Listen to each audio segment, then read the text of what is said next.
Hello guys, अर्को कुरा के भन्दाखेरि हैन, मलाई जानु छ बस पार्क। मैले टिकट काटेको छु 5 बजेको हैन, मलाई जानु छ बस पार्क। मैले भनेपछि 12 बजी नै जानु त बस पार्क, 5 बजेको टिकट छ मेरो। त्यो त भएन नि। अब म जान्छु 4 बजी या 3:30 4 बजीतिर, पौने 4 तिर म यहाँबाट हिँड्छु, पुग्छु म वहाँ 6 बजी। अनि भयो त। अनि त्यो गाडीलाई पर्खिनु भन्दा भन्दै उसले अलि बिचमा गाडी रोक्छ, ट्राफिकले फेरि गाडी रोक्नै दिँदैन।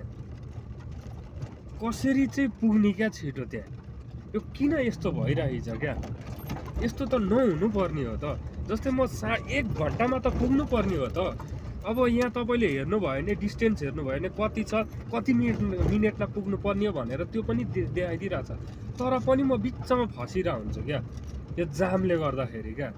म ठाउँमा पनि टाइममा पुग्न सकेको छुइनँ क्या। किन कसरी? तर म नपुगे पनि म जस्तै धेरै मान्छे पुगेको छैन क्या यहाँ। बस पार्कै को कुरा गरे होइन, मलाई यहाँबाट जानु छ एयरपोर्ट होइन। अब मेरो एयरपोर्ट जानु छ, मान्छे भेट्नु छ त्यहाँ, चाहे जहाँसुकै जानुहोस् तपाईँ, चाहे बानेश्वर जानुहोस्, चाहे जहाँसुकै जानुहोस्, तर टाइममा पुग्दैन। किन कसरी यति डरलाग्दो जाम हुन्छ।